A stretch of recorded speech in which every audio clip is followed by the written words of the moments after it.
All right, we are now going live How on long are we waiting YouTube. for, David? We can wait another minute or two. Yeah. People seem to still be trickling in a little bit, so we'll give everybody a second. Morning, Lee. Everybody can take off their coats and get settled in. Morning, Yeah. everybody. It's tough ride today. No snow here in Concord, so I'm kind of jealous of you all on the seacoast. You can come shovel my driveway if you'd like.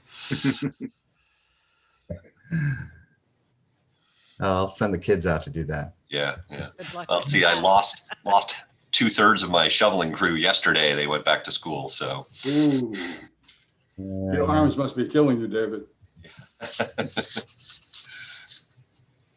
How much snow did you get? We've got maybe a half an inch or an inch. Oh, okay. Okay. It's not a lot. He whines a lot. He does it for effect for the kids. Come on, I'm getting old. Please help me. Hey, some sort of card to get them to help, right? Well, they actually shoveled yesterday without me having to remind them, which was really nice. To come home at lunchtime. College is doing wonders. Yeah, growing up. All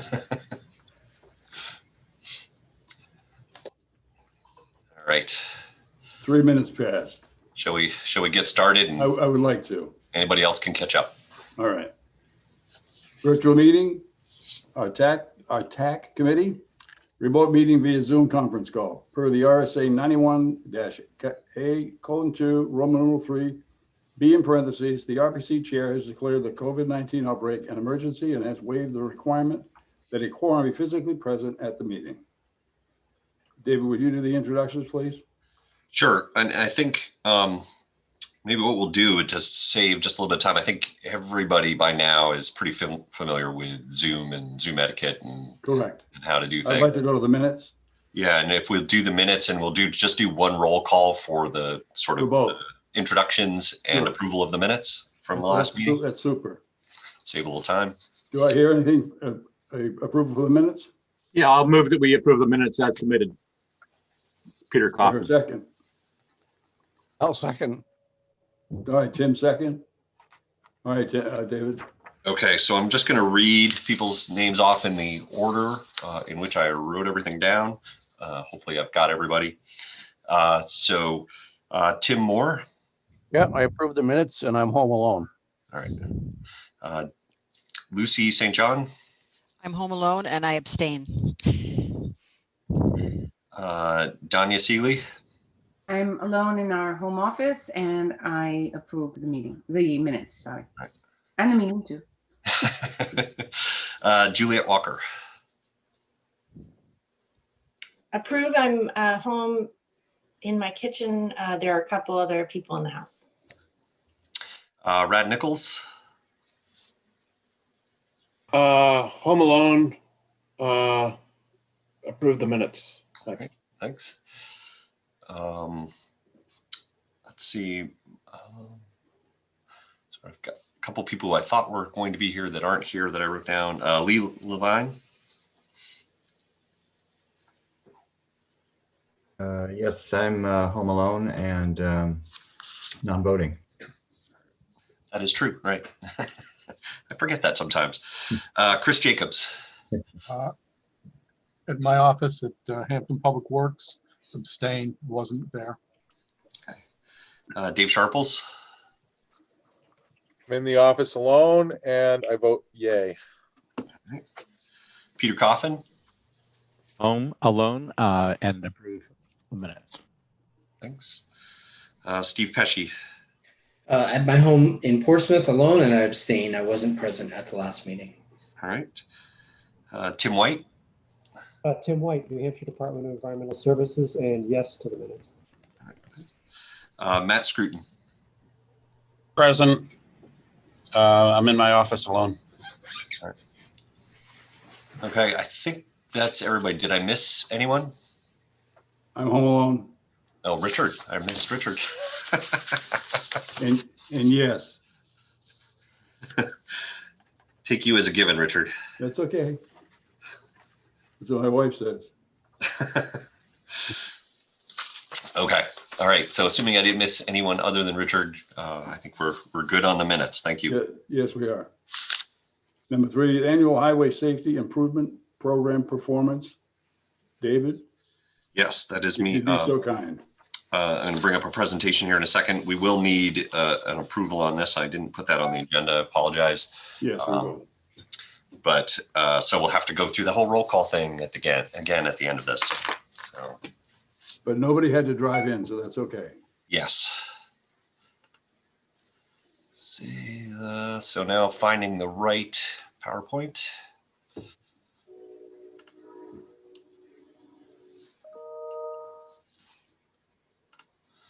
All right. Can everybody see the Highway Safety Improvement Program? Can you slide it over to the left, David? There you go. All right. How's that? Yep. Yep. Okay. Excellent. All right. So for those of you that have been around a bit, these will look really familiar. This is something that we do annually. And this is, I think, our fourth shot at doing this. So we've been doing it, I think, since 2017 or maybe 2018. So we're talking about the Highway Safety Improvement Program, 2021 performance target. These are for highway safety as it described. So the root of this is based in the last federal legislation that governs the transportation planning process, and really the whole gist of that was sort of shifting to this sort of performance-based system. And so as part of that, there were a number of rules developed related to different performance measures. And the first one that came out was related to highway safety. And so the intent of this is that this connects the DOT's, New Hampshire DOT's Highway Safety Improvement Program, and NHDOT's Strategic Highway Safety Plan with the Office of Highway Safety, which is in the Department of Safety, their Highway Safety Plan. And so that those three state plans are all coordinated. And then the trickle down is that all the MPO plans are then coordinated with the state plans as well. In a move that's a little bit unusual for federal regs, this Highway Safety Improvement Program applies to all public roadways instead of just those that are federally eligible for transportation dollars. So it's a little bit of a wider throw than usual. So, and then as part of this, the state has to set targets for various pieces of various performance areas, and there are 5 areas that are covered here: numbers of fatalities every year, rate of fatalities, numbers of serious injuries, the rate of serious injuries, and then the total of non-motorized fatalities and serious injuries. And so the state sets those targets each year by the end of August. We have 180 days after that to set targets ourselves. And we have the option to either accept the state targets and use those for our own, or we can go beyond that and set our own individual MPO targets. And we can also expand that and include additional measures if we'd like. And we have done that, and we've included a measure for the number of motorcycle fatalities. And that is consistent with the other MPOs in the state are doing the same thing. So the target setting process, there are really 2 types of targets, like I described before: the number targets and the rate targets. So the numbers, like the number of serious injuries, number of fatalities, those are based on a 5-year rolling average. So we average the number of fatalities around the state or in the region for the last 5 years, divide that by 5, and we get the 5-year average. And that's what we're looking at. There is substantial variation from year to year in the number of fatalities. And so using that 5-year average helps smooth that out a little bit and give us a more consistent idea of what the trends are. On the rate side of things, we do the same sort of thing. We're using a 5-year average, but we also incorporate the vehicle miles of travel in the state. And basically, anytime a person drives a mile on the road, that is 1 vehicle mile travel right there. And if you multiply that by everybody driving everywhere all year, we get in numbers in the hundreds of millions of miles every year. And so we incorporate that into to calculate a rate of basically an exposure rate. And so we get the number of fatalities or number of serious injuries per 100 million vehicle miles of travel. And that gives us the numbers for the rates. So again, we're taking the annual number and dividing it by the vehicle miles of travel. And that gives us a rate, a fatality rate or a serious injury rate. So the next several slides are just going to go through each of those 6 measures that I mentioned before and talk about sort of what the current trends are and where things are going both at the state level and at the regional level. These all are set up essentially the same way with a table that shows the annual information included for both the state and the MPO region, as well as the 5-year averages. And then there's a chart that shows the projected statewide fatalities or whatever the measure is, as well as the similar chart for the regional level. So I'm just gonna change my screen here so that I can see it better. So in this case, we're looking at fatalities. And so we have the fatalities statewide and region-wide going back from 2009 to 2019, which is the most recent year that we have full data.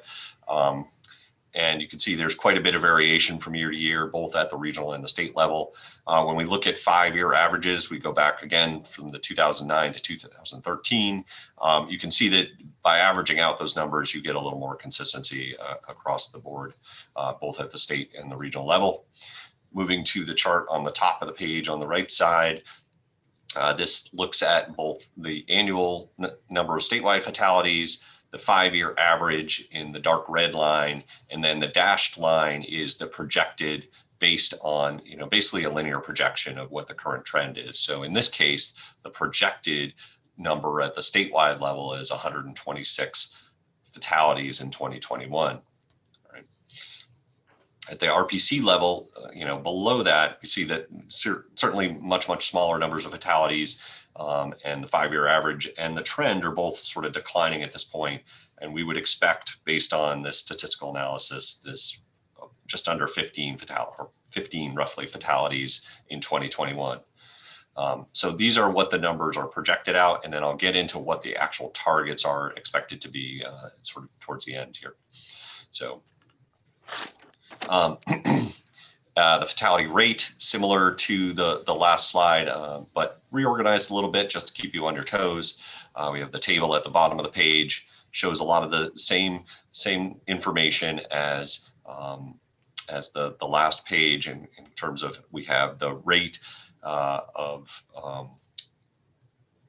so the table shows both the New Hampshire vehicle miles of travel, and again, these numbers, like for instance, in 2009, 129.75, that's 100 million vehicle miles of travel. So that's a rather large number. In the MPO region, about 22.18, 100 million vehicle miles of travel. So it's a portion of that. Next to that, we have the rates as calculated based on the number of fatalities and the 100 mil and then vehicle miles of travel in the region. So you see those for each year going out between 2009 and 2019. And then to the right of that, again, we have the 5-year averages for each of those 5-year periods, with the most recent being the 2015 to 2019 period.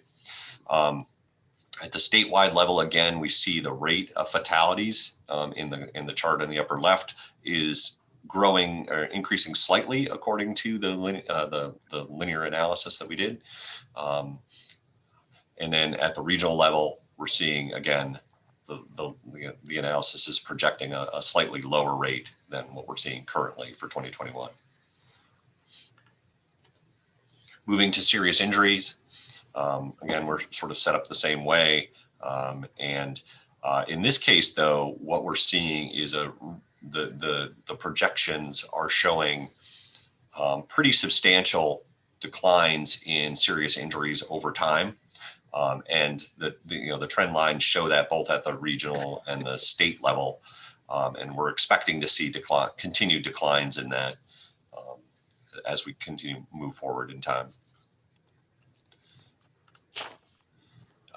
The rate of serious injuries, again, as pointed out in the graphics here, the indication is that our rates are going to continue to go down, and that would make sense as we're continuing to see increases in vehicle miles of travel and decreases in serious injuries over time. The rate is going to continue to drop, and we're seeing that at both the statewide and the regional level.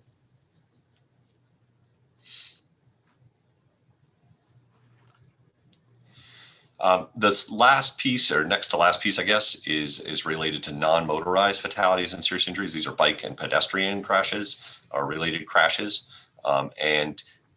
We only deal with a number here and not a rate, because we don't have amount of travel estimates for cyclists and pedestrians, so we can't put a rate together for that. What we're seeing though is on both the state and regional level, we're seeing an expected decline in the number of pedestrian and bike fatalities and serious injuries. The numbers are starting to support that. We were seeing some increases a few years ago that were very concerning, but those numbers seem to be trending back down. I do not know what 2020 holds. There's a lot more bicycle and pedestrian activity out there this year or this last year, but I'm not sure how that's been reflected in the number of crashes. And then the final piece, and this is an MPO only item that we do. There's no statewide analysis or target for this, but we look at motorcycle fatalities and try to track those as well. I do include statewide numbers here just as a continued sort of reference point. And so at the statewide level, we're seeing a slight expected uptick in the number of motorcycle fatalities based on this linear analysis.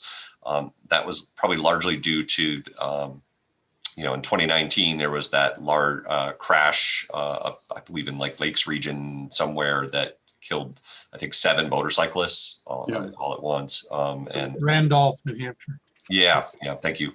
And so that had a pretty major, that'll have a very big impact on the rate for a while, because it's a sort of an anomaly in terms of the number there.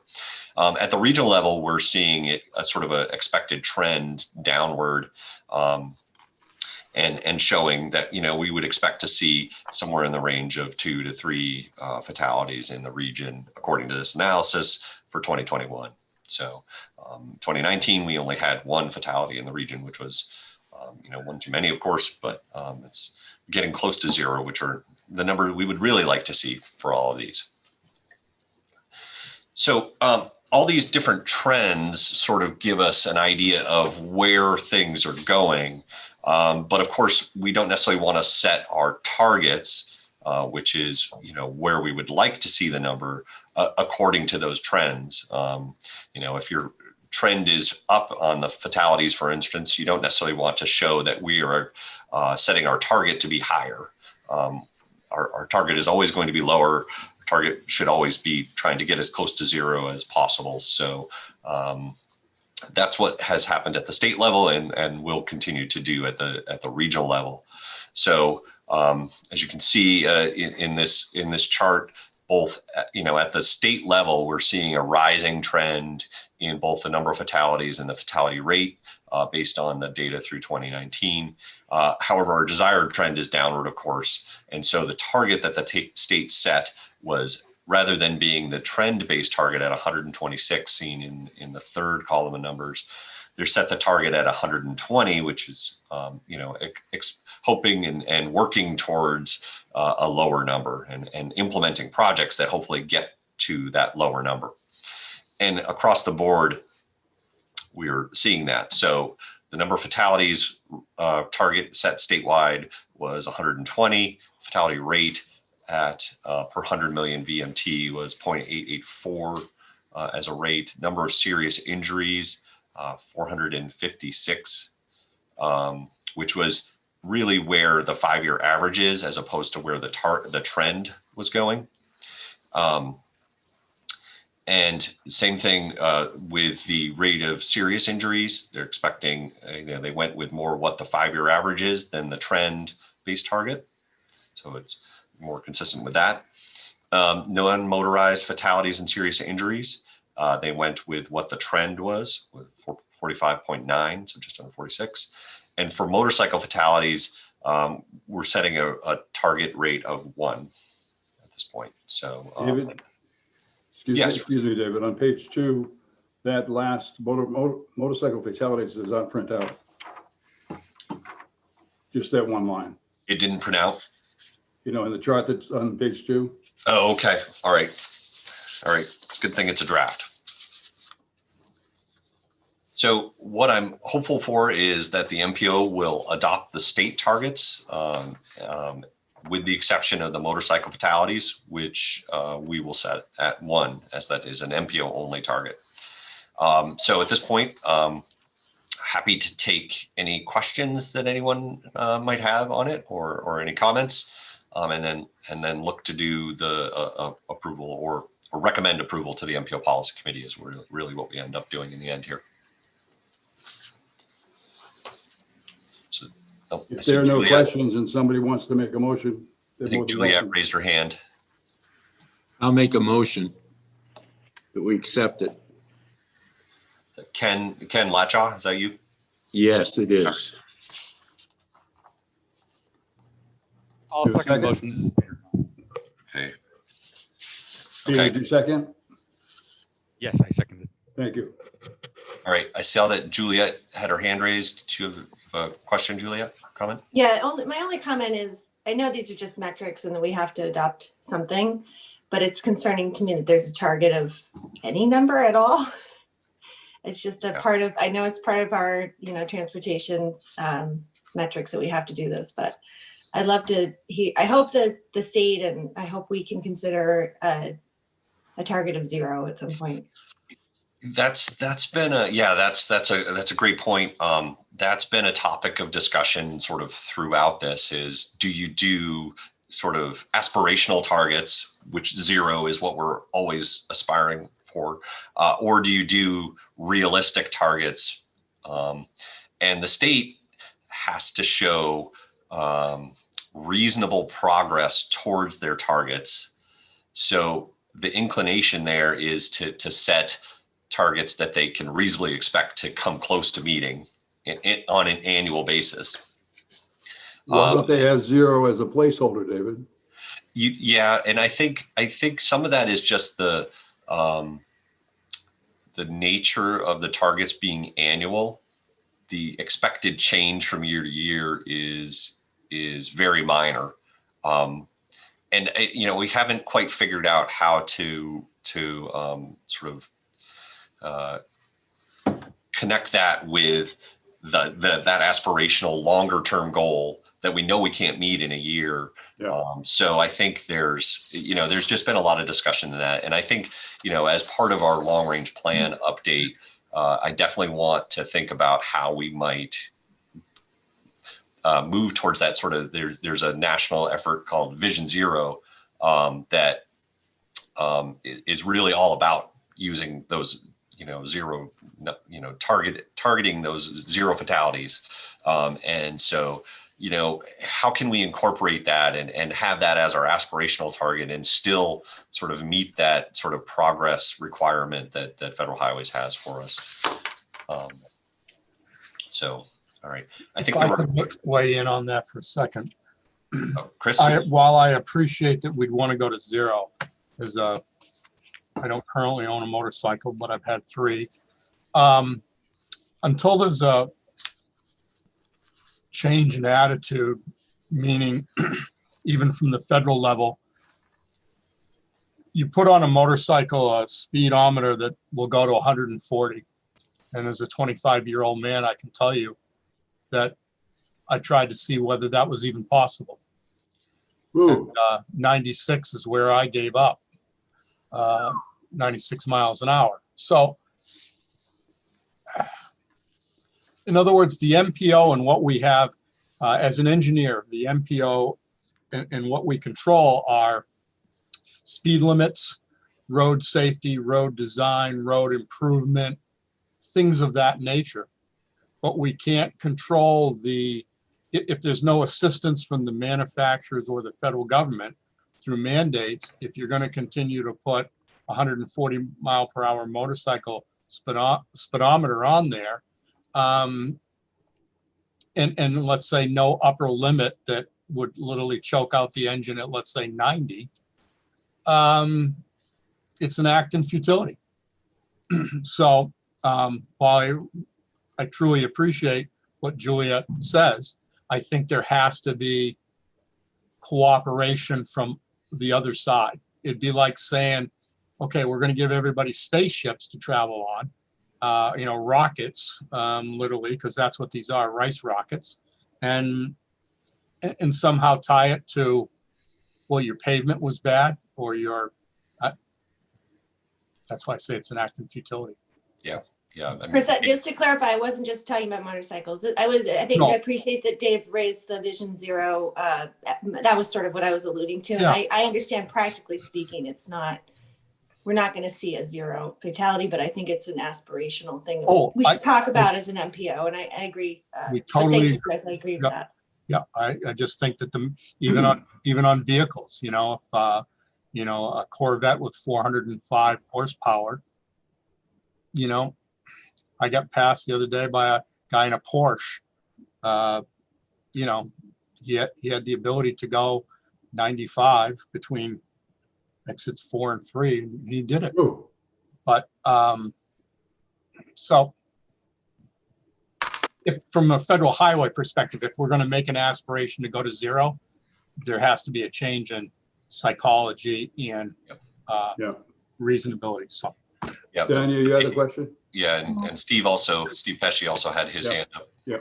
Dave, one quick question. When is the 2020 data likely available typically? I think the fatality data is available in draft form now or very soon, but it's draft. And then we don't get the state data, so on the serious injury stuff, until probably the fall. It usually takes, till the middle of the year for the state DOT to get that from the Department of Safety. Could you flip the last screen back on for a second? Because I was going to make some brilliant comment, but now I don't have it on the screen. I don't have my crib notes to do that. And it was basically, I was just trying to get up like 5,000 feet in the air. When you look at that graphic, to me, what it says in terms of the targets is that we are striving to continue to make some improvements in fatality rates.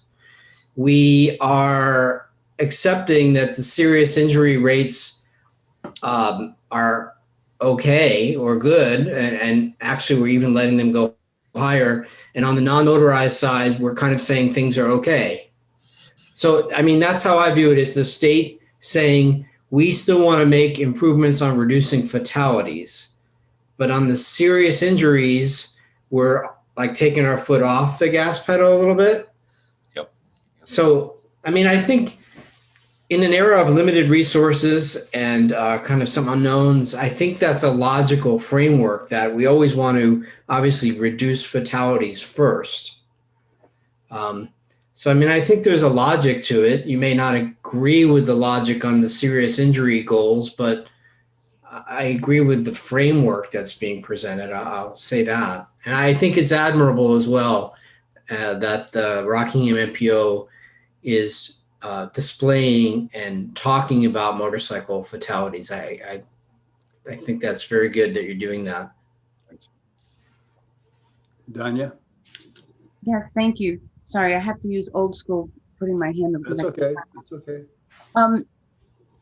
This I find very interesting, and I really applaud the fact that we are taking these statistics and demonstrating how important they are. And of course, obviously, we all have the aspirations of zero. But I guess my question really is, because I'm relatively new to this team, so I'm not aware, what are these numbers used for? Effectively, what is the value of presenting this, and is it driving is it driving funding or other projects that, of course, will lead us to a lower aspirational of zero? All right. Yeah. Yeah. That's a great question, Danya. And that's something I should have mentioned early on. So the requirement is there's a set aside of federal transportation dollars that run essentially this highway safety improvement program. And the state, I want to say, gets around about $9 million a year to dedicate towards safety projects. And the sort of carrot and stick piece of that is that if the state currently could flex half of that money away from safety and put it into just general roadway projects. The state of New Hampshire does not do that. But the sort of the stick that's in the regulations is that if a state is not making reasonable progress towards its targets, it is required to spend 100% of the HSIP money on safety projects. So it's a small stick, but it's a little bit of a stick there. New Hampshire has always spent all of the safety money on safety targets or on safety projects. I think the state struggles with this a bit as well. There's a lot of political pressure and other pressure to address locations where fatalities occur. But the fact of the matter is a lot of those fatalities are sort of one-off locations where there's never been a fatality there before. There probably won't be another one, but there was for some reason. Some of that time it involves behavioral issues. Somebody wasn't wearing their seatbelt. Sometimes it's an older driver who is more susceptible to passing away in a serious crash. So there's a lot of factors at play. But the state is trying to balance sort of addressing those individual locations with also looking at systemic and systematic changes. You may have noticed the sort of yellow panels around traffic signals in some cases, like around the lights themselves. Those were paid for by the Highway Safety Improvement Program because they provide basically a shade from the sun so that it's easier to see the signals. You may have seen in some places they've instituted a flashing yellow left turn. Those were also paid for by the Highway Safety Improvement Program. So sort of some of those changes like that. I know the state is also working on looking at those locations where two roads sort of come together and maybe it looks like the main road goes straight, but it actually goes to one side. And so people sometimes think that they need to go straight and there's crashes that occur because of these acute angle intersections where it's just not clear what direction people are going and who needs to stop. So they're trying to address those kinds of situations as well around the state. And I know they were working on an inventory of those a while back and try to figure out how they could sort of quickly and easily reconfigure some of those intersections to try to minimize those types of crashes. So there's a number of different pieces that are being worked on there. Thank you. Sure. I see that a couple of people raised their hand, but because I'm sharing my screen, I can't. Let me stop that. So Steve and Juliet again. Oh, Steve. I forgot to put my hand down. I'm sorry. Okay. Juliet, did you have another comment then? Yep. Okay. Yeah, just a quick one. And again, it's probably part of a broader discussion. Would be interested to see if we have any demographic data associated with this crash information. I know that we're dependent on what's collected at the time of the crash, but right. That might be something we want to think about too, is adding a layer of targets that are, again, for our internal discussion in MPO, but that's maybe thinking about whether there's certain populations that are more susceptible, particularly for the non-motorized. Right. Yeah. And I think for the fatality data that is collected, the National Highway Traffic Safety Administration collects that data, and they are pretty rigorous standards on that information. So it's consistent from state to state. So we have that data. When we get to the state collected data, which is collected by the various police departments on the different communities, we have sort of varying levels of commitment to collecting the full and accurate data at the location. So the state data is, on serious injuries is questionable at times, terrible in other cases, and it's a little bit challenging to work with at times. But I think for our long range plan, we're sort of processing a very minor update right now to go along with an updated transportation improvement program. But in 2 years, we're sort of due to have a full update of the plan again. And ideally, I'd like to dig into these safety data a little bit more.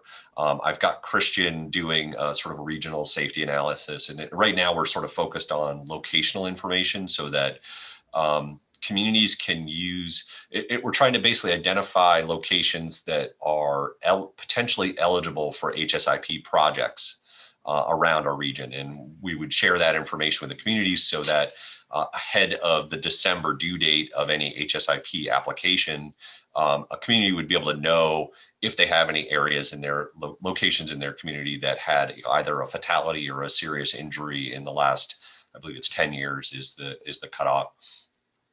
And they would then be potentially eligible to get a road safety audit and potentially eligible for an HSIP project. So, we're trying to tee that up for towns, but we need to take a deeper dive into the statistics and see if there's something that we can address regionally, targeting specific demographics with PSAs or targeting drivers to be more careful of bikes and pedestrians, whatever it happens to be. So. And Dave, just to chime in here on Juliet's demographic question, we do have information for age and gender of people involved in injuries. Gender seems to be pretty good. Age is less accurate and less apparent. So that's the demographic information we have for injuries. All right. Thanks, Christian. All right. So any further questions on that? I mean, one other aspect of that data collection is the need to be collecting better data on the role of driver distraction in crashes.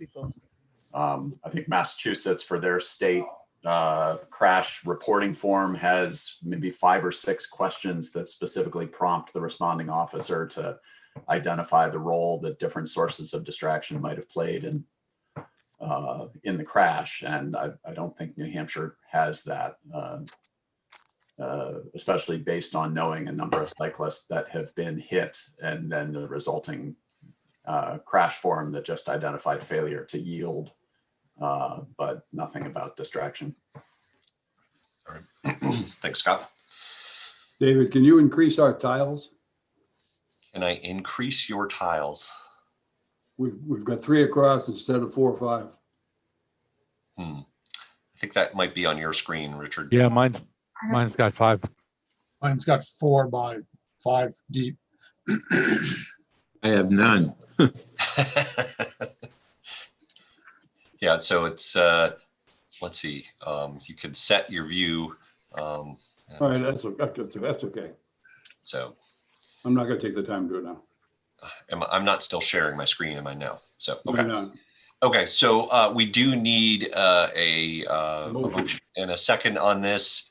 Basically, what this is the TAC would recommend to the MPO Policy Committee approval of our MPO HSIP targets for 2021. Chris, did you not second it? Did we already do that? I thought Chris did.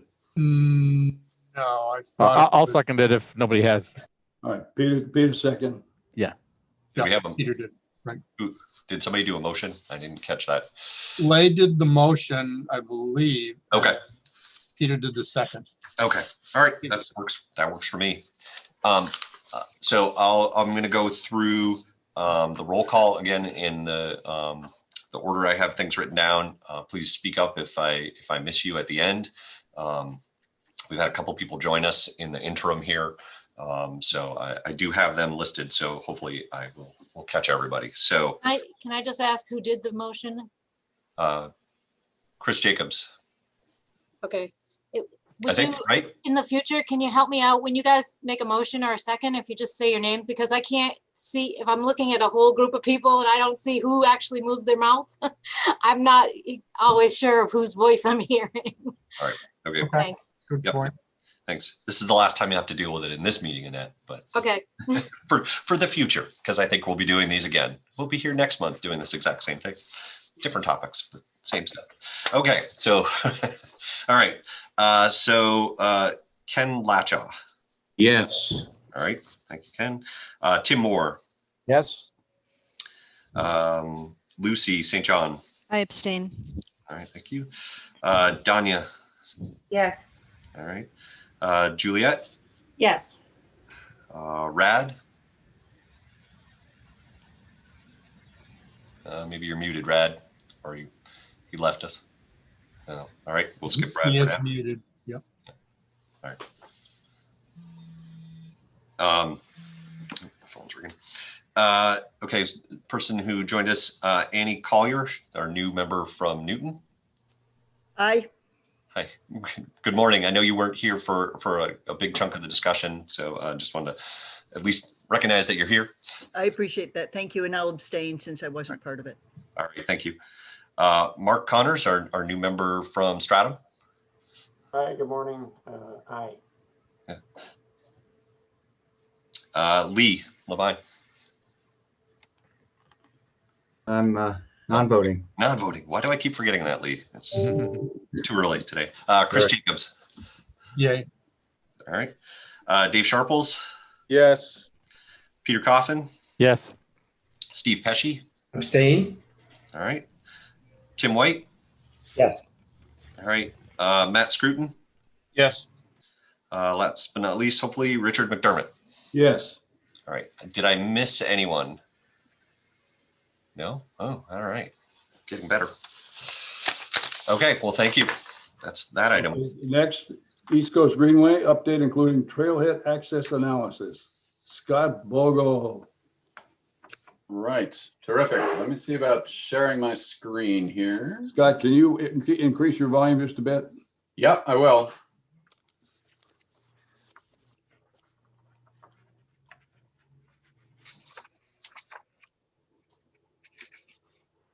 All right, are you seeing slides? No, sir. No. Really? Huh. On my screen, it is showing the usual blue band around the slide set. Yeah, no, we're just seeing you for the moment. Huh. Okay. I'm not sure how to address that. Do you want me to Okay, hold on. Let's try again. There we go. There you go. All right. We're seeing your email now. There we are. Good. Here we are. All right. So we haven't done an update on the East Coast Greenway, New Hampshire Seacoast Greenway project for a little while. But there is work that's going on both at the MPO level and also at the DOT level on this project. Let me pull that out of the way. So the phase one of the project, the Hampton to Portsmouth Trail, that is work on that is underway at DOT currently. DOT, as of early last year, had on board, I believe, McFarland Johnson working on environmental permitting aspects of that. So that section of trail runs from Drakeside Road in Hampton north to the junction of the Hampton branch with the Portsmouth branch out on the west side of Portsmouth, sort of just off Barbary Lane or near Barbary Lane off of Islington Street. DOT is still in the process of trying to bring the design firm, GPI, Greenman Peterson, under contract to do the design work. There's been, I think, a delay in part related to COVID, in part related to uncertainty as to the scope of drainage work that needs to happen as part of the project, and therefore what the cost would be.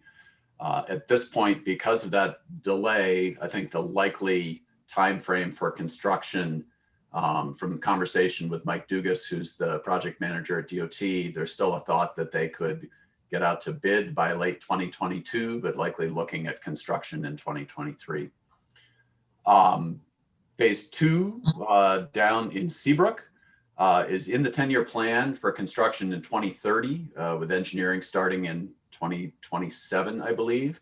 But Seabrook does have commitments of private funding and I think materials and labor lined up from developers of projects, retail projects along Route 1. And so there's a need to get the trail agreement with DOT in place to allow that private work to happen, which could reduce the cost for the federally funded project. There has been a significant step forward in Seabrook in the last year with the opening of a trailhead right at the border on land owned by the Seabrook Firemen's Association, project funded under the Recreational Trails Program. It's a 1,200-foot connector trail that starts in Seabrook but connects down to the northern end of the new Old Eastern Marsh Trail in Salisbury. That Old Eastern Marsh Trail was completed this past summer up to the state line. So there's now a completed trail through Newburyport and Salisbury. Well, from the Newburyport MBTA station north to the river and then all the way through Salisbury. And then that middle section identified here as phase 3, Hampton Falls has proposed that project, which would run all the way through Hampton Falls, and the southern part of Hampton is proposed for inclusion in the this current or upcoming cycle of 10-year plan. It occurred to me just before starting this that the other segment of this that I don't have on this map is the connection in Portsmouth from the northern terminus of the Hampton branch into Memorial Bridge.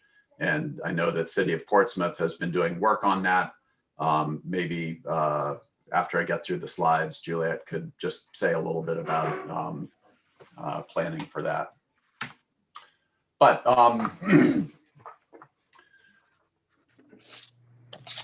so with that trail scheduled, that first section, the longest section, anticipated to open in 2023, something we need to be thinking about now is trailhead access.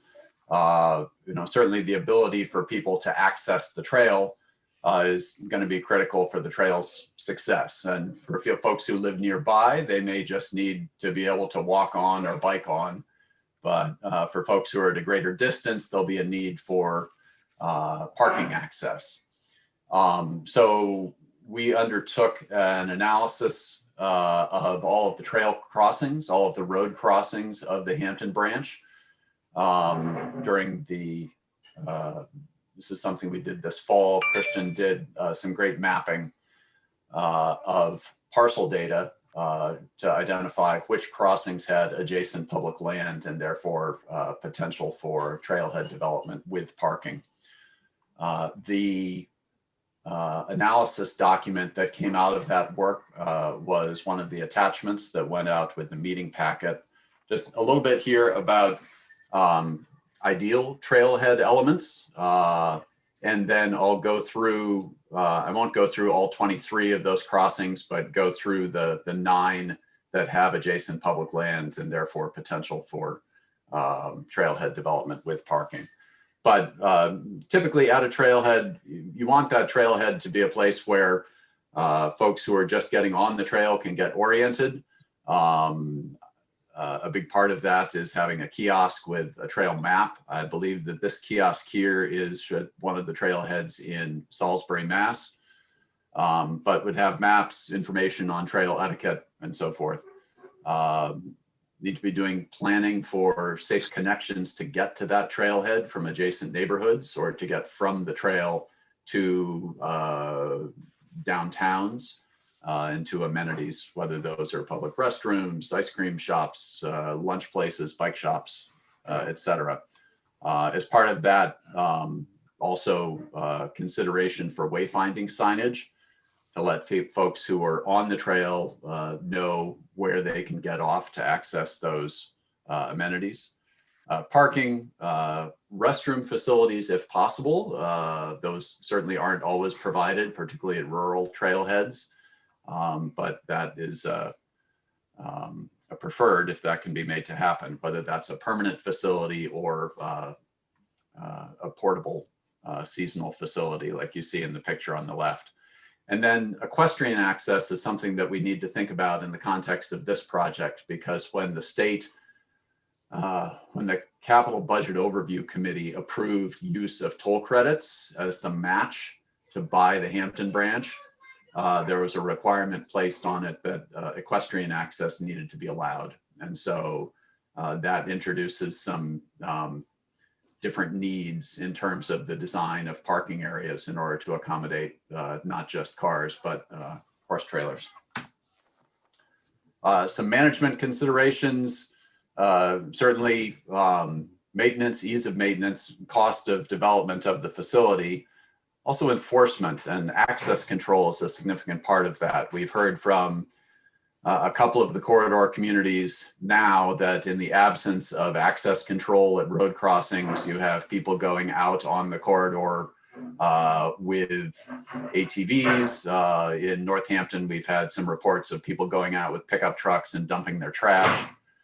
And then the ability to provide other amenities. If there's municipal water that's available at the site, providing water, providing benches, potentially picnic areas, trash receptacles, and then the collection that's needed along with that. In urban areas, typically you want to, or more urban areas, you want to have lighting, or think about lighting and security considerations. So here is a map, locator map of the 23 crossings of the Hampton branch. On here, they're color coded. Those crossings that have adjacent public land are noted in blue. Those with potential walk-on access in yellow. Those in gray either are a separated grade where it's not practical to be able to get from the road to the trail, or the road crossing itself is private or otherwise restricted. Excuse me, I have a question. Ken Latchaw? Certainly. I'm noticing on the corridor or trailhead, when people come down from Dover and go over the bridge, most come right through Newington and can either go to Greenland, Pease, or Portsmouth, or head down towards the beach, but it's a very popular takeoff point. And I don't see it mentioned or listed. Good question. I probably should have given more of a preface to this. This is specific to the New Hampshire Seacoast Greenway Rail Trail project, which extends from Portsmouth to Seabrook, and is part of the larger East Coast Greenway project that extends from the Canadian border up in Maine down to Key West. Certainly there are other critical bicycle and pedestrian routes in the region, and one of those is the route from Dover Point into Newington across Little Bay. And there's been work to ensure, as part of the Spalding Turnpike widening project, that bike ped connection remains. I know that the town of Newington is working on a proposal for transportation alternatives program funding to improve bike ped safety on Nimble Hill Road. That is the connection from the bridge over to the access path into Pease and Arboretum Drive. So that area is being considered, but not part of this project per se. Does that answer your question? Well, yes and no, but thank you for the explanation. I'd be happy to talk with you further after the meeting if you like. Yeah, I would like to at some time give you a call. Great. So let's just go through those 9 here that we've identified that have parking potential. These first 3 are actually are in Portsmouth and have been identified in Portsmouth's city bike and pedestrian plan for trailhead development. You can see here the corridor running kind of northeast to southwest, Route 33 running across the middle of the screen. The city owns land on either side of the corridor. My understanding is that there's a plan for development of that triangular shaped parcel on the northeast quadrant of that crossing as city park that would include trailhead access. In terms of neighborhood proximity here, you have, I believe that's Dodge Avenue, that pocket neighborhood off to the left. Business proximity, there is access from here to Borthwick Avenue Employment Center, not so much to retail. Heading southward, crossing at Banfield Road. I believe the city has recently extended sidewalk along Banfield Road out to this location. Similarly has city-owned land on either side of the trail there. You can see on the north side of Banfield Road. Again, not necessarily access to retail business, but to industrial employment sites. Back along Heritage Ave, Constitution Ave, and Banfield here. Hold on, Scott. Can I ask everybody to just mute themselves other than Scott so that we don't get that crosstalk? Thank you. I don't think they heard you, David.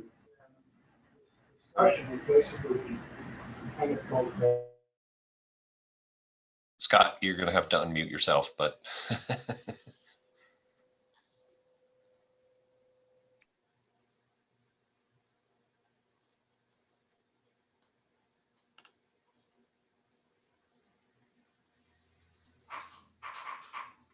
Here we go. All right. Let me try to get myself back to where I was. Sorry about that. No problem. I seem to be having trouble controlling the slides, though. Here we go. Hey, Scott. This is those slides jumping for me. you have the city of Portsmouth. Are they going to acquiesce for the trail? So these, those three sites that I just described are all already identified for trailhead development in the city's ped bike plan. Okay. And maybe Julia can say something about that in a little bit. So heading south, gosh, I have gotten out of whack here. Hold on.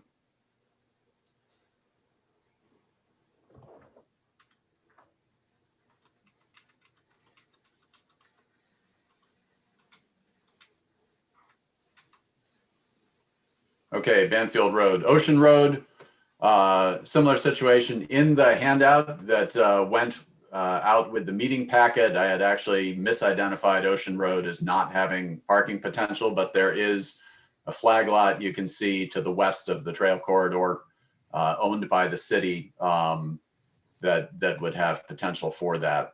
Access here to land along or residential development along Ocean Road. There's also a significant neighborhood just to the east here along Route 1.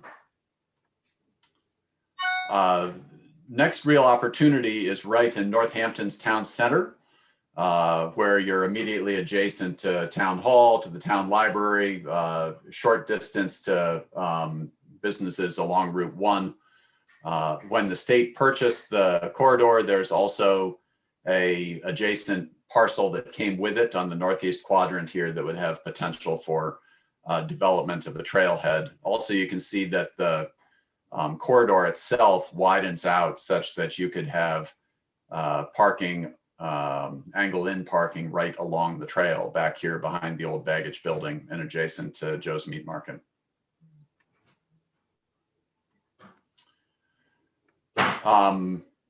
Right on the Northampton town line, DOT has a maintenance yard in this triangular shaped parcel where in the angle, inside the acute angle of where the trail passes under Route 1. There's also state land off to the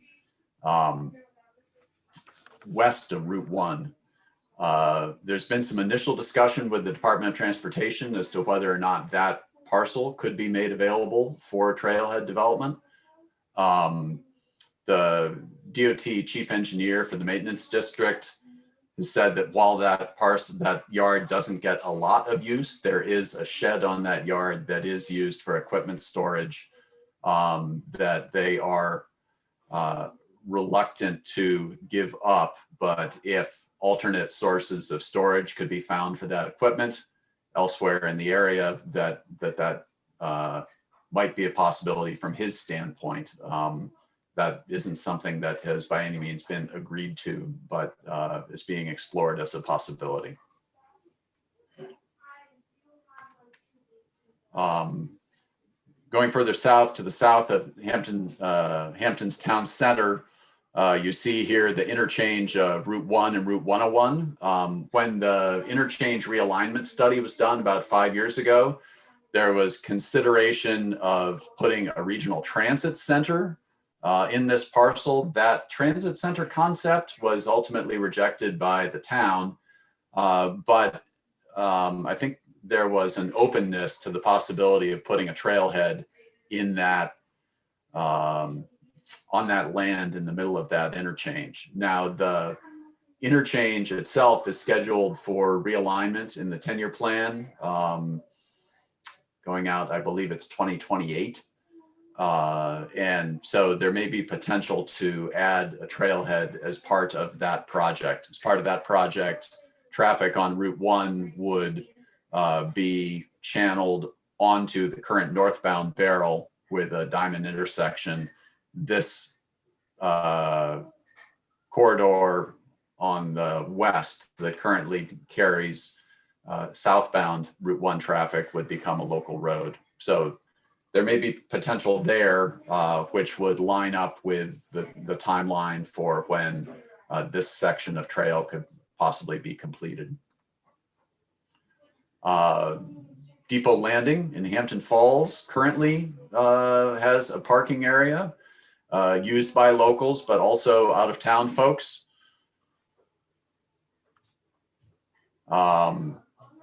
The parking lot at the Seabrook Public Library is also currently used for trail access. While this isn't developed as trail, it is a popular walking spot for residents in the area.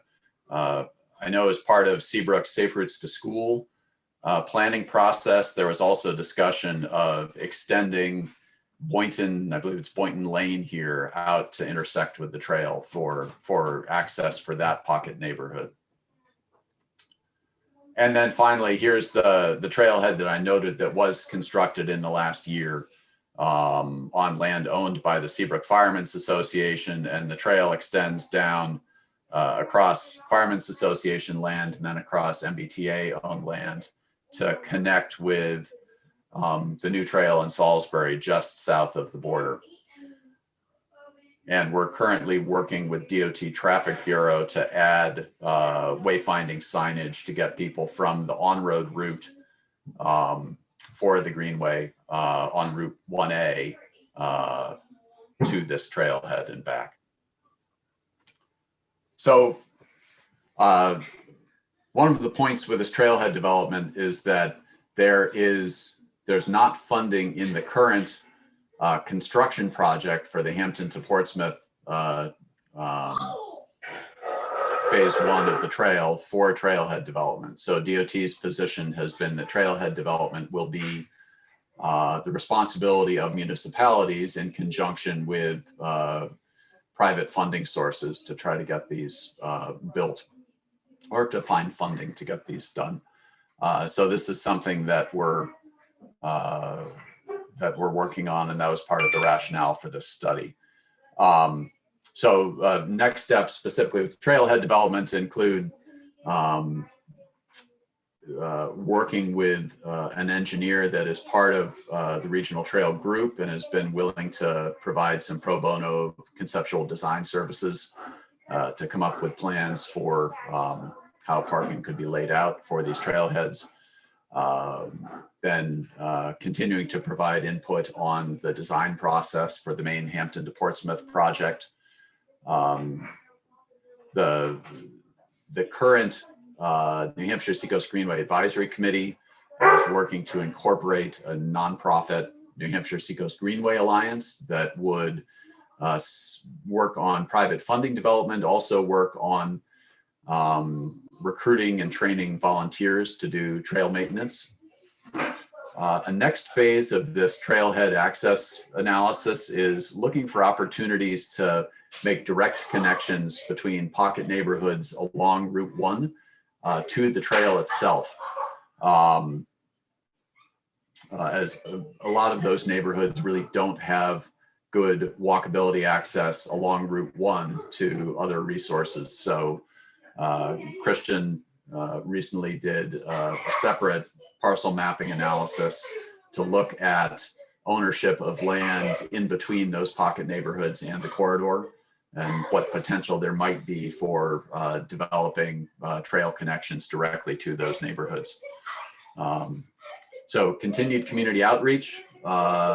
We had a meeting with faculty at UNH that are involved with UNH Cooperative Extension, working with trail communities around the state to best take advantage of their trails as catalysts for local economic development. And we're looking at what the potential may be for a contract with UNH Cooperative Extension to do some of that work in this corridor.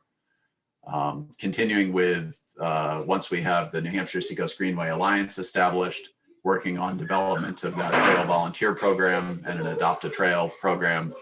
Need to develop a signage plan under the terms of the trail communities agreements with New Hampshire DOT, and then continuing with private funding development, given the likely need for private funding to make some of these trailheads happen, as well as provide other amenities along the trail. So that's the summary. Juliet, would you be willing to say a little bit about connection from the northern terminus of the Hampton branch into downtown? Sure. So we, the northern terminus is technically Barbary Lanes, more or less, and there is a connection at the new Eileen Dundero Foley Drive, which goes out to Borthwick.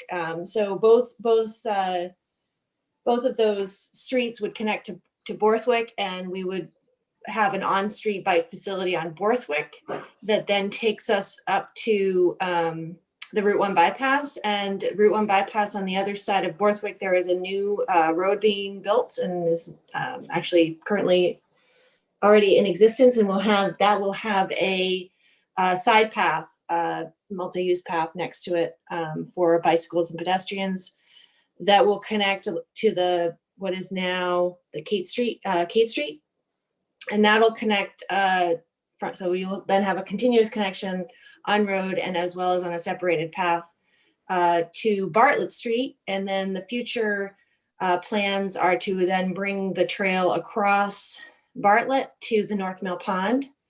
And North Mill Pond Trail is under development. There's a number of private partners involved in that, and the city then has a role to play in guiding the overall design. And then that'll bring you up to Maplewood Ave, and then Maplewood Ave will have on-road bicycle connection into the downtown. Terrific, thank you. Mm-hmm. Sorry to put you on the spot there. It's okay. Questions from anybody else?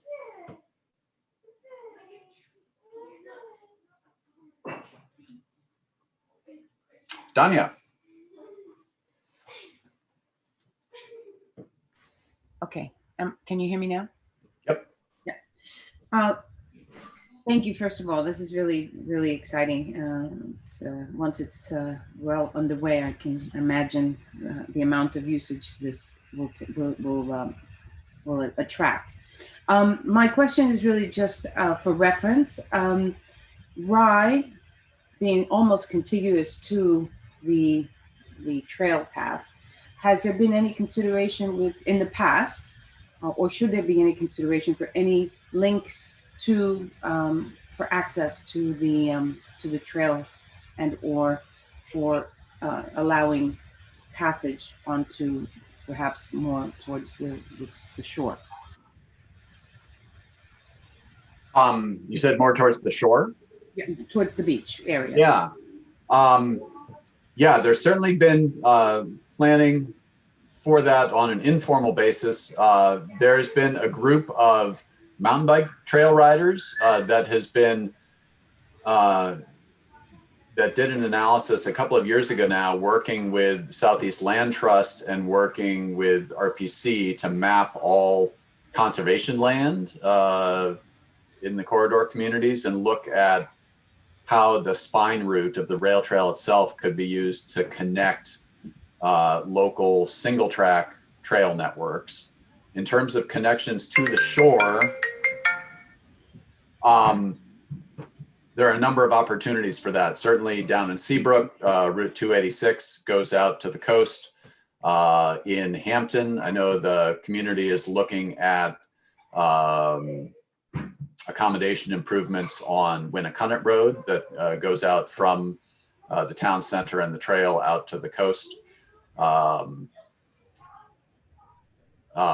Similarly, when we were working on the shoulder study for Town of Rye this past year, I had included some recommendations about improvements on Washington and along through Washington into Central and out to the coast.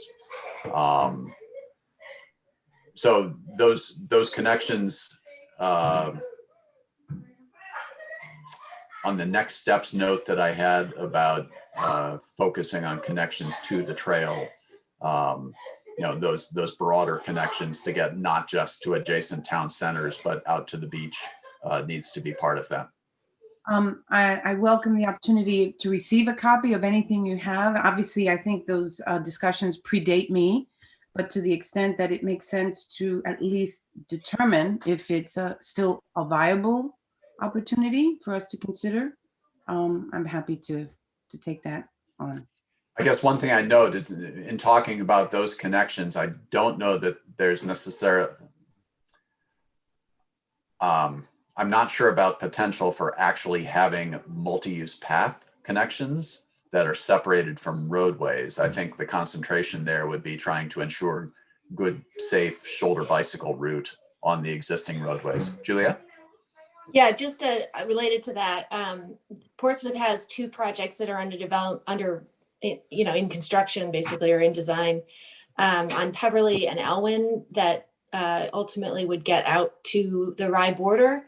And there is a way to then connect to the rail trail on Middle Road, or so it'd be a short connection, on-road connection on Middle Road. But the critical part of the connection to the seacoast from Foy's Corner, actually from where we're building the multi-use path in Portsmouth, is there is a neighborhood along Elwyn Road that is all the properties are right up against the road. And so, and it's also very narrow and curvy, as many of you know, because a lot of cyclists use that road. But that is a key connection. So, and that would be an ideal partnership with Rye at some point to try to figure out what we can do to provide that key connection. I know a lot of people in Portsmouth would like to see something happen there, but it's just hard to figure out what exactly to do, because it would require a lot of right-of-way acquisition to do anything, even to build on-road bike lanes. So, thank you, Julia. I'd love to talk to you more about that if at some point. Thank you, and thank you, Scott. The other long-term vision in terms of regional connections is if there could be a connection from the Hampton Branch corridor westward to Rockingham Junction and the Rockingham Recreation Trail. Pan Am Railroad that owns that Portsmouth, or that, well, still owns that Portsmouth branch, is actually in negotiation with CSX to have CSX buy Pan Am's entire network. I don't think any of the big class 1 railroads like that are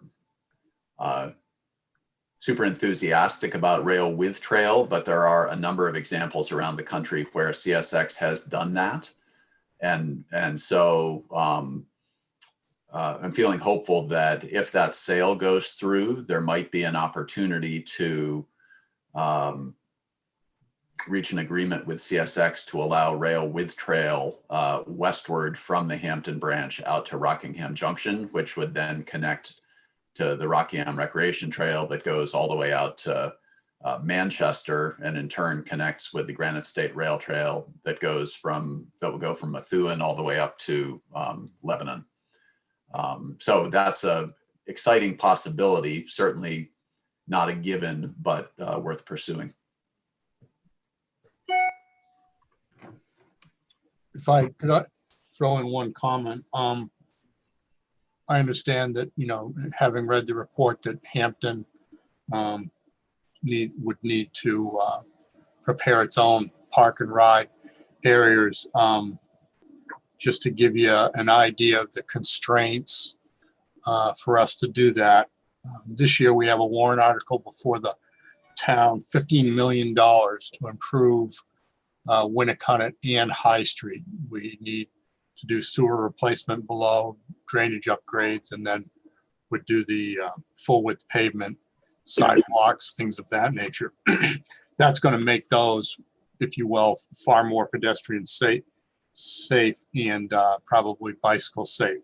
But following that, in the year 2022, we're proposing that they move forward on the project to replace the bicentennial seawall because the permits expire if they don't. Also in 2022, I have planned Ross Ave sewer is 25% of all the infiltration to my plant. And it's the sewer line that serves the beach area, a good section of it. So it's important to get that done and that issue put to bed. But at the same time, working with the Bridge PAC and the Route 1A PAC, in 2023, November of 23, the bridge project, Neil Underwood Bridge project, is going to get released. Now, while that's a state project, it's going to have fun with that corridor all the way from the spring of 24 all the way through into the summer of 27. Also in November of 24, the state intends to release the Route 1A improvement project, which would tie up all of Route 1A through 25 and 26. Again, not a town project, but when you understand that that's one of our lifeblood lines, you can imagine it's going to put things into a tizzy around here. So then trying to come up with the money, if you will, to do these bike areas, the parking areas is going to be, for me, problematic. I am definitely I love the report. I love the scope and width and depth that you've prepared. I'm going to bring it to the board just to make the board aware that this is another project that they need to think or consider doing in the midst of all these other projects. So I don't know how it's going to play out.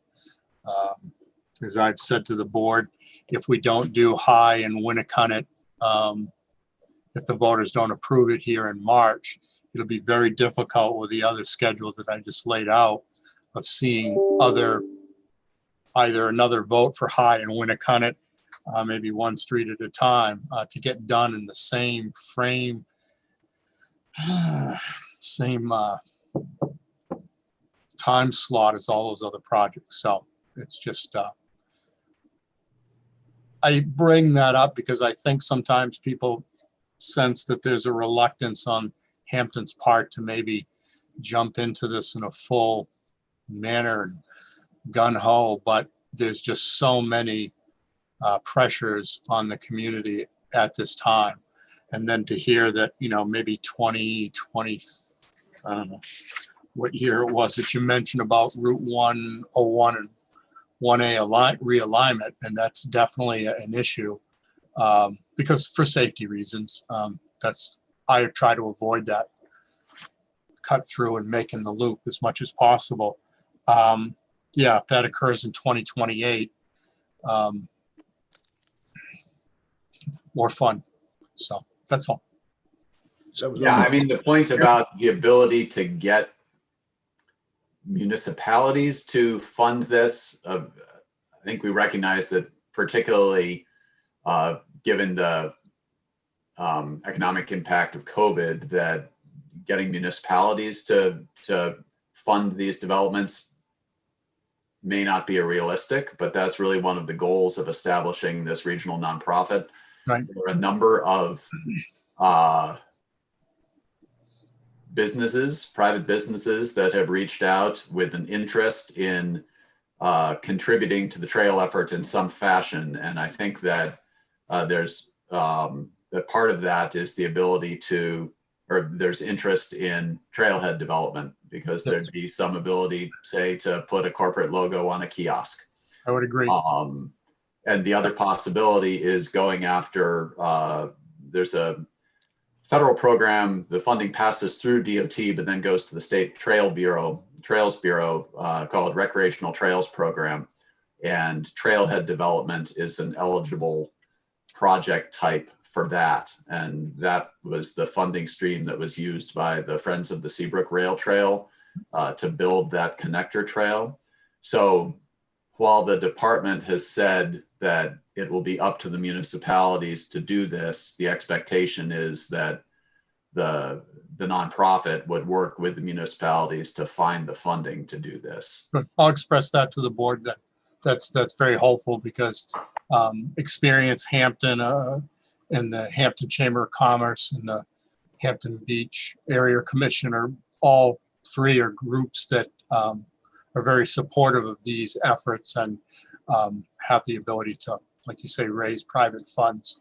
They've done it in the past, and hopefully they can partner up and do it again. Thank you. I mean, and in fact, given the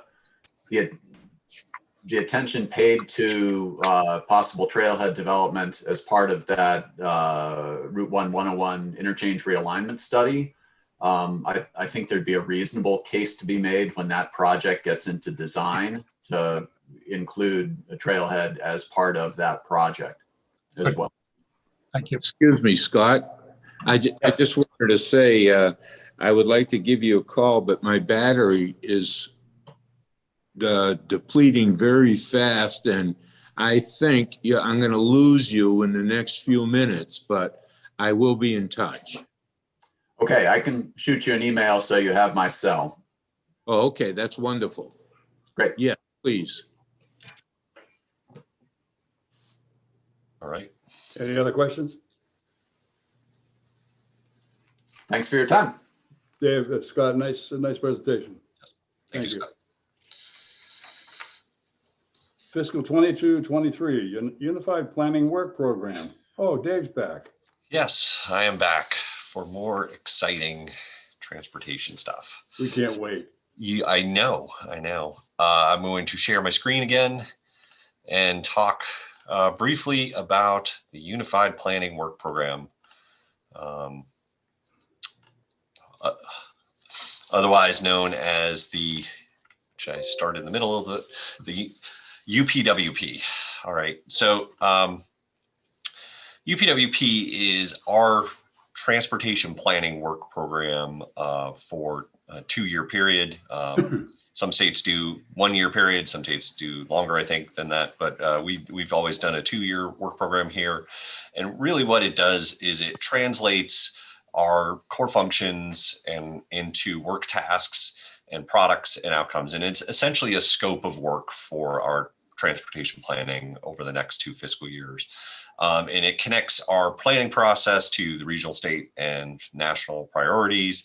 And details out where the funding is coming from that we're using to do this work, and the general distribution of those funds to different task areas within the work program.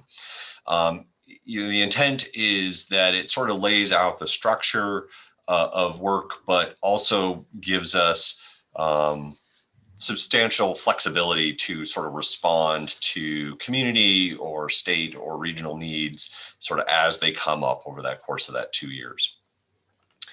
So when I talk about MPO core functions, this relates back to our sort of federal enabling legislation and the role of the Metropolitan Planning Organization as a regional decision-making body, sort of that voice for communities to work with the state and regional entities.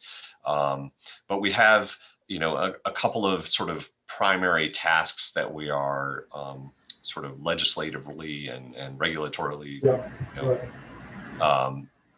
supposed to tackle. One of those is development. I see what you're saying. So when you're looking at that, you're only seeing the COVID, but there could be future launch. The other thing is to do, a transportation improvement program is our short-term implementation, implementation of construction projects over the next few years.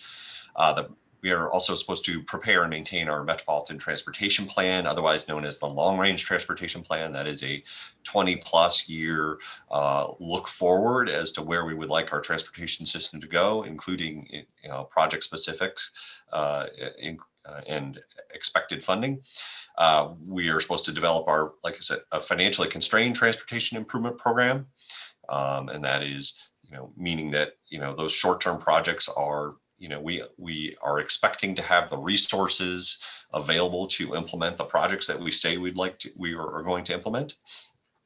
We are also supposed to identify and set performance measures and targets, and we talked about that at the beginning of the meeting, at least the safety targets. There are other areas as well. And another component is involving the public in the transportation planning process, whether that's through their community representatives on the Transportation Advisory Committee here or through public hearings and more direct interaction with the general public. So as part of that, there are these 10 planning factors included in the FAST Act, which is forgetting what the acronym stands for right now, but that's the most recent set of federal legislation that sort of established these planning factors. And over the course of the last 20 or so years, these factors have shifted and adjusted, expanded from, I think we started originally with 8, expanded out to include this enhanced travel and tourism and this resiliency and reliability of the transportation system in the last iteration. But basically, these are considerations that we have to sort of hold onto as we're doing our planning work and trying to make sure that what we're doing is addressing these and making improvements in these areas sort of across the board. As part of the FAST Act, there were 7 national performance goals set up, and these are reflected in the performance targets, measures and targets that we have to implement. We talked about the safety targets today, but we also have infrastructure condition targets, and that's bridge and pavement conditions, congestion reduction and system reliability, which are dealing with travel time reliability, how reliable is the network in terms of getting you from place to place in a generally similar or expected period of time from day to day. Are there areas of congestion that we can address, that kind of thing. Freight movement and economic vitality. This again relates mostly back to the congestion reduction and the system reliability, and is how well does our transportation system work to move freight around our region and our state. Environmental sustainability. This in terms of the federal regulations and federal targets deals mostly with addressing air quality issues related to traffic and traffic congestion. But I would expect we might see that expand in the future further beyond that. And then reducing project delivery delays is the other sort of national performance goal. And it's basically trying to reduce the amount of time it takes to get through the process to get a project approved and constructed. Another consideration that we have in pulling this work program together is that Lee at the Federal Highway Administration and his I guess similar person, Leah at the Federal Transit Administration Region 1, pulled together a set of planning emphasis areas for us to focus on as we pull together these work programs. And these are sort of updated every 2 years when we put together a new work program. And so it's basically what the local federal our federal partners feel that we should be focusing our time and efforts on, and making sure that we're incorporating into the document. In this case, it's a lot of the work that we are generally doing, and so it's not a stretch for us. I've sort of highlighted the 3 new areas that are incorporated into these PEAs this round in orange. So that's addressing potential boundary changes related to the 2020 census, considering climate adaptation and resilience, and incorporating emerging transportation technologies. And so those are all factors that we consider when putting the work program together, and we'll try to incorporate into our prospective work. The other item and that I highlighted in green is number 7, the fiscal constraint and financial planning, and that was just shifted a little bit or more detail added to that this round. So we're more explicitly understanding what the intent of that is, and so we'll just be incorporating that into our work going forward. So in addition to all those, we have our own priorities that we want to consider. Primarily, and a lot of these overlap with what is being discussed as federal priorities for us and state priorities. But we have 4 areas that we would like to focus on in the next 2 years.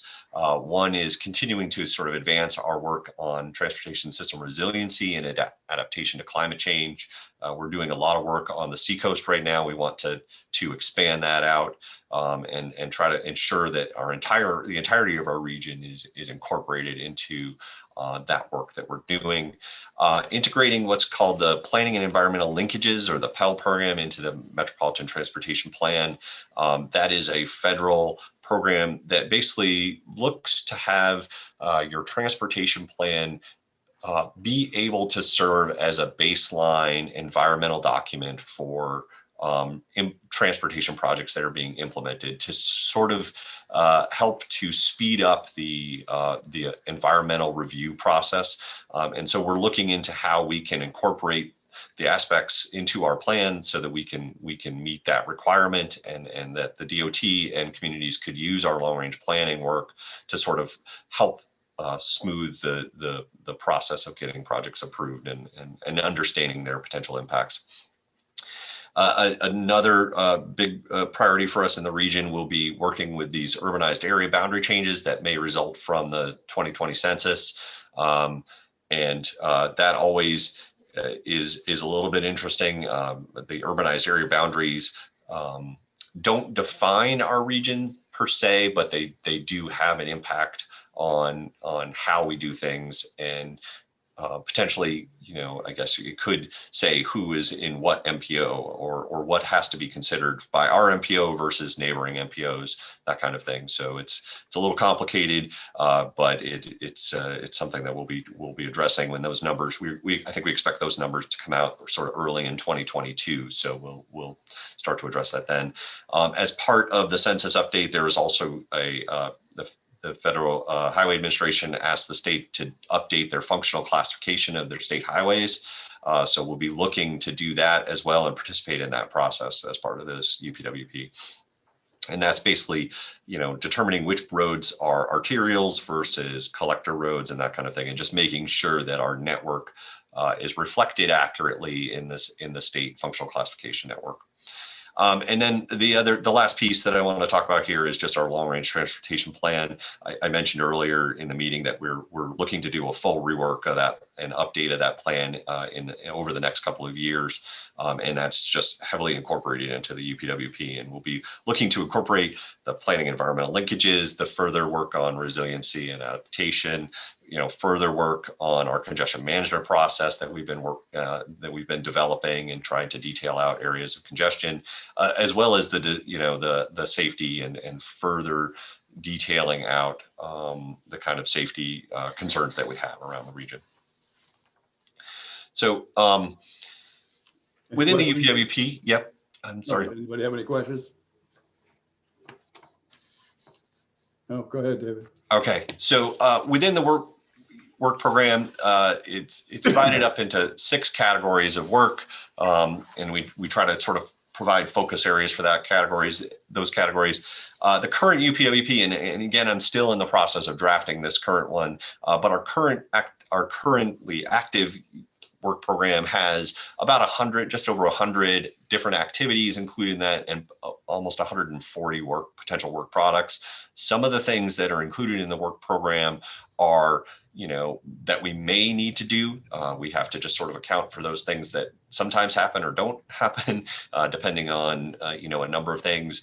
And then there's a number of tasks that are also incorporated from previous work programs, things that are cyclical in nature, like, the HSIP targets that we talked about at the beginning of the meeting. Those are annual. So every year we include work on HSIP targets. Every 2 years, we include a TIP update. Every 4 years, we include a full plan update, things along those lines. And so much of the work in the transportation program is cyclical in nature, and we have to revisit it on some sort of annual or biannual or every several years. So it's just everything in the work program sort of tries to account for all those different pieces. So I'm just going to quickly go through the 6 areas and just sort of touch on some of the components of that, just to give you an idea.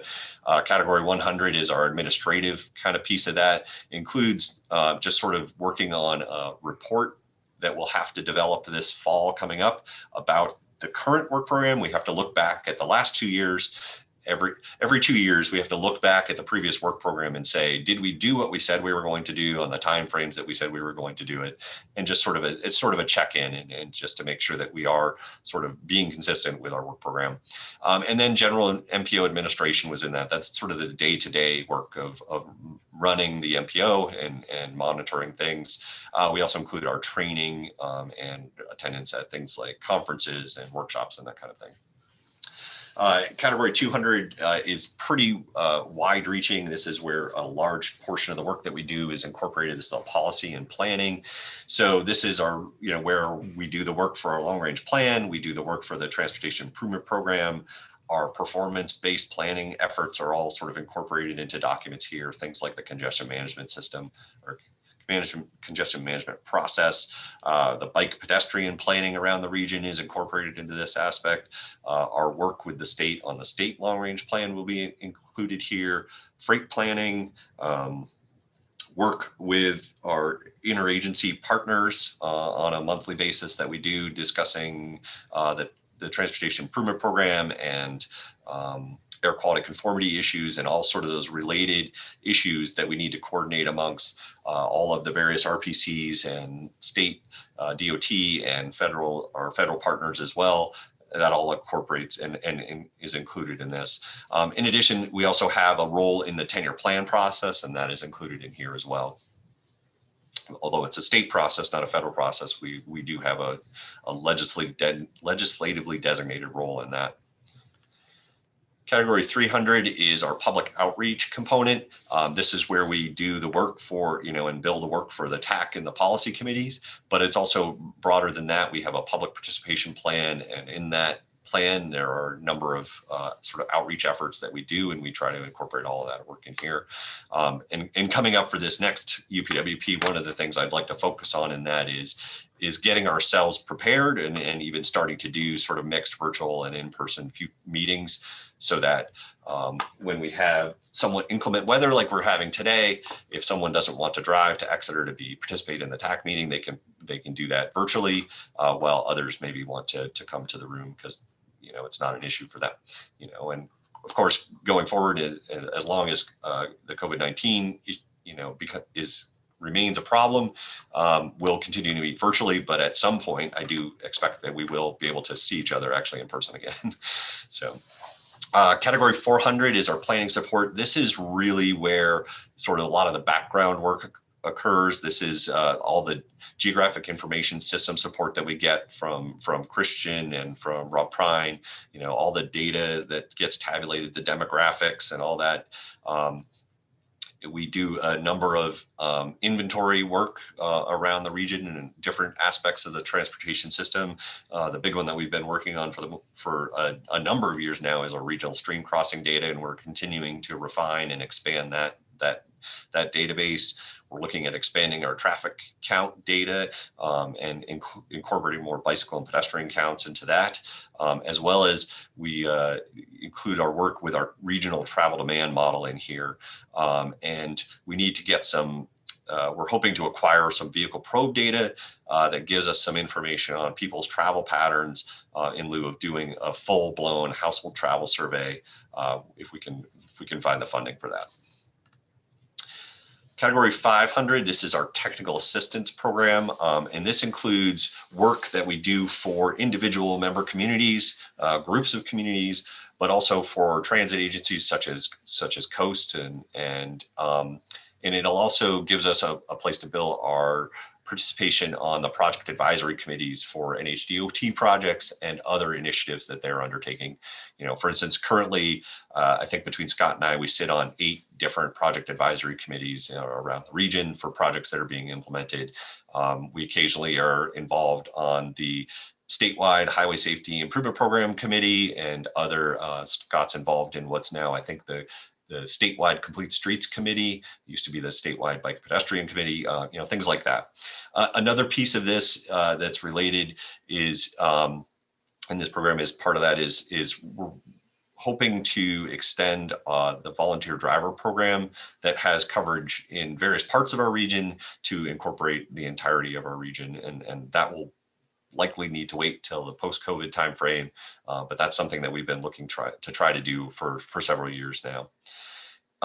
The last category is category 600. This is 5350E funded transit planning. This is proposed at this point. This is a grant program that we apply to and provides a little bit of additional funding for us to do some transit related work, planning work.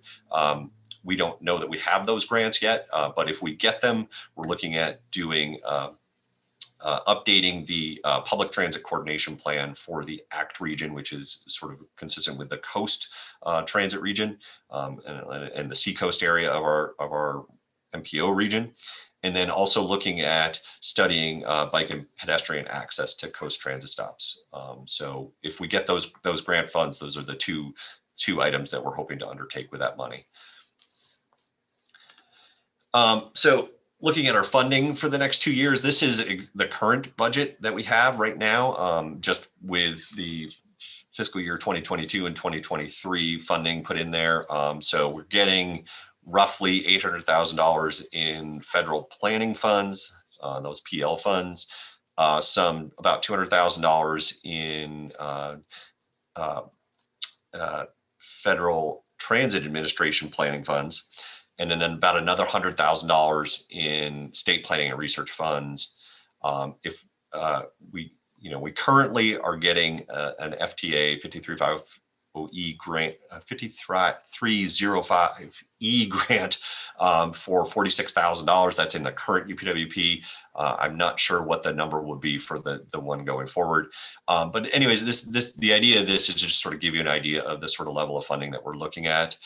Total federal funding is just over $1.1 million for the 2 years. That is matched with $127,000, almost $128,000 of local funds over the 2 years, and that is entirely from local dues from the communities. And that utilizes, I think, somewhere between 40 and 50% of the dues that we get from our communities. DOT provides their portion of the match via turnpike toll credits, which helps us meet the 20% match requirement that these federal funds have, but it doesn't actually give us any revenue but it does help meet the match requirement. So our total funding expected for the MPO is just under 1.3 million for the 2 years. The contract that we put together will show that split evenly across the 2 years, and the requirement is that we can't spend more than 50% in the first year. But what often happens is we typically underspend slightly in the first year and then make that up in the second year, just to try to be on the safe side to not hit that 50% line in the first year.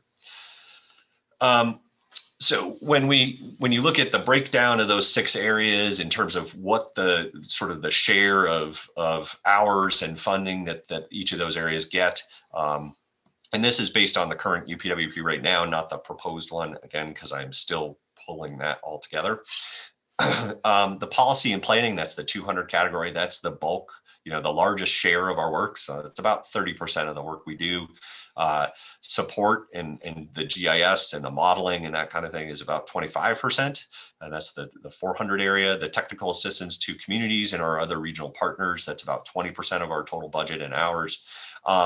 Public involvement and administration are about 10% each. And then if we do get a 5305E grant, that is probably in the range of about 4 or 5% of our total budget. So just to give you an idea of how that's distributed. So got sort of some timeline pulled together here about things going forward. So today we're having our initial sort of discussion about this at the TAC. And an overview of this. Our current UPWP is available on the website. The updated UPWP will look very, very similar to that. As I said, there's a large portion of the material gets carried over from year to year. So it will look very similar. We are due to have a draft submitted to DOT by February 5th. So that's next Friday. So I am working frantically to get that all pulled together. I'm planning to bring a very similar discussion to this to the policy committee meeting on February 10th. Even though that's after the draft has been submitted, we will have some opportunities to make some updates over the course of that time. NHDOT and Federal Highway FTA review of the UPWP of the draft UPWP will occur between February 5th and March 5th, at which point we will get comments back from DOT somewhere around that March 5th timeframe. We have a couple weeks there to make adjustments and revisions based on those comments that we might receive from them. And then a final review is expected to occur by the TAC on March 25th. And we are required to submit the DOT the final UPWP by April 9th. The issue that is coming up is that our MPO meeting is not till April 14th.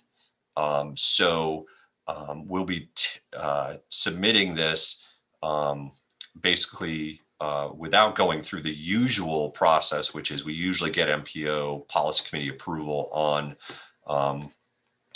the draft or on the UPWP. But instead, what we're going to do is sort of treat this like we treat many of the other contracts that we do, and we don't necessarily bring those scopes to the MPO policy committee or the full RPC. Those are negotiated and dealt with by the staff and approved that way. So we'll submit the UPWP on the 9th of April, and then from there through June is the contracting process, the state contracting process. I shouldn't just say that's the NHDOT contracting process, but it's the state process that's required. And with the hope that we'll get executive council contract approval in June at some point, so that by July 1st, when the new UPWP takes effect, we'll be ready to go. So that's really all I have at this point. Like, take any questions or comments. I'm not looking for an approval today. If someone has items that they think we should make sure that we definitely incorporate into the UPWP or should not incorporate, I'm happy to hear those. I'll be working on this over the next week and submitting the draft next Friday. So if someone has, they can certainly email me with any comments and look through the existing UPWP and see what you think about the items that are included in there or areas that maybe you're missing. I will be sharing with you the draft for next month's meeting, the full-blown draft. Even if we aren't looking to get any sort of approvals at that point, you'll at least know what it looks like and what we're considering. Any questions? Yep, I have one. Yep. Tim, would it be possible to use some of the UPWP funding to update our transportation chapter in the master plan? We can do some of that work with the UPWP. We set aside, within that category 500, there is a set aside for individual, helping communities with individual projects. Something like updating a transportation chapter of a master plan is certainly eligible. I will say that the one caveat I would add to that, it's limited somewhat by the time available by staff. And other sort of constraints on that is probably the biggest constraint there, and the time and frame that's needed. But yes, we've used that resources in the past to do everything from just, providing statistical updates and, information like that to, in some cases, we've gone as far as rewriting whole transportation chapters. So yeah. Anybody else? Going once, going twice. Thank you, David. Appreciate it. Now we're going to be double teamed by David and Scott. Project updates. All right. Go ahead, Scott. So there is the project updates memo. One thing that we didn't include on the memo that occurred to me I should have put on there is that DOT currently has application round open for the Transportation Alternatives Program. And we had sent information on this out to the TAC several weeks ago. I had forwarded information directly to a number of communities who had inquired about TAP funding over the last year or two, or who I knew were working on projects that would be a good match for TAP. Those not proposals, it's a two-step process where you first need to submit a letter of interest. Those are due to DOT by next Friday, February 5th. And then any town or entity that submits a letter of interest will need to participate in a mandatory pre-application workshop, and then there'll be full proposals due later in the spring. This is one of the main sources of federal funding available to towns for bicycle and pedestrian improvements. It's typically very competitive.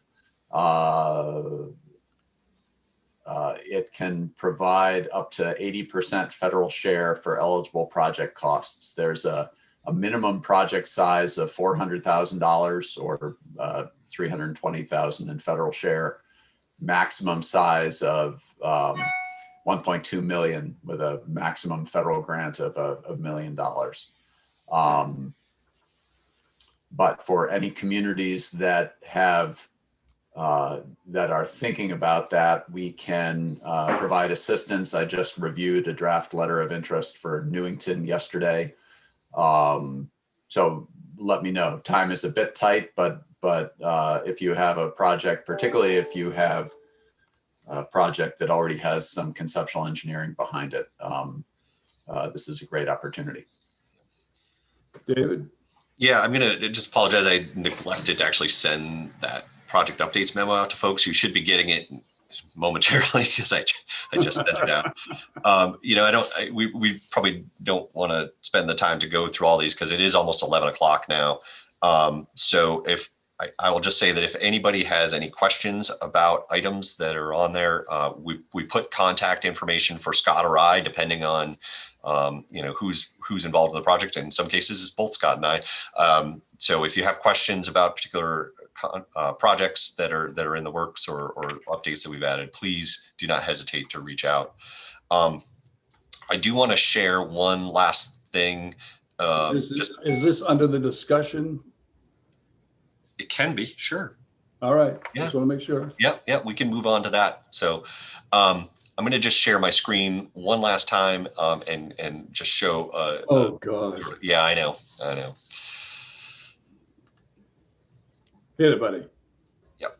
And so I just want to give everyone a heads up over, what's going to be happening over the next couple of months. We are definitely going to meet in February and March. We have a lot of transportation items over the next few months here. Today, we talked about the HSIP targets and started talking about the UPWP. I am hopeful that I can bring those back to the policy and the TAC at some point, either next month or in March, but timing will be everything in that. And timing of meetings versus timings of having actual documents in my hand to work with. For certain next month, we will be talking about the draft 21 to 24 Transportation Improvement Program, our related long-range transportation plan update, which will be just a minimal update to be consistent with the TIP. And then also we'll be talking about finalizing our regional priorities for the state 10-year plan. Tim and I are meeting with NHDOT, I believe on February 2nd to get feedback from them on the projects that we submitted in December, maybe it was November, and what the feedback was on those, the scope and cost that we had estimated for those projects. And so we'll have that feedback and we'll be bringing that to the TAC next month for sure. And then to the policy committee the following month in March, those same items will need to be discussed. After that, things open up quite a bit in terms of us needing to necessarily have a meeting every month. At the very bottom of everybody's agenda, there is the planned meeting schedule for the year, with all the meetings happening on the fourth Thursday of the month, with the exception of November and December, where we have one combined meeting, usually in the first week of December. I will endeavor again to, if we don't have a reason to meet on a particular month, try to let you know that as soon as possible so that you can clear your calendar. On the reverse of that, David, would you be kind enough to get these to us in a timely fashion so we can review them? Yes, I will try to make sure that I have everything out the week ahead of a meeting. Okay. I try to get it out a week ahead of time. Sometimes I can't quite get there and I try to and it gets out on Friday. I am sort of limited in some cases due to the timing of information that comes to Scott or I to be able to process that and get that back out the door, but we do try to get it to you as soon as possible. Okay. Any other lasting questions? I see Tanya has her hand raised. Tanya? Yes, thank you. It's not a question per se, just a comment to Scott. I wanted to thank you for the support and guidance you have given RAI in its letter of interest, which is very important to us. And in particular, of course, in terms of support, I sit on the budget committee in RAI. And of course, as you may know, it was approved unanimously for our portion. That would be nice. So very excited. I know it's very competitive. I wish everybody else lots of luck on it, but wanted to just share with you that, your help has been helpful. No, thank you. And great news that the budget committee supported it. Yeah, wonderful news. It deserves it. Thank you. Anybody else? Going once, going twice. It's not 1 o'clock yet, but we could sort of say it is. 11 o'clock. Yep. Coffee o'clock. All right. Your motion to I think we can just adjourn the meeting. Adjourn the meeting? Have to do that roll call. We don't have to, do we? Yeah, I think you just adjourn the meeting, Richard, as the We're chair. adjourning the meeting. All right. Bye, folks. All right. Thank you, everyone. Thank you. Bye. Thanks, David, Scott. All right. Thanks a lot.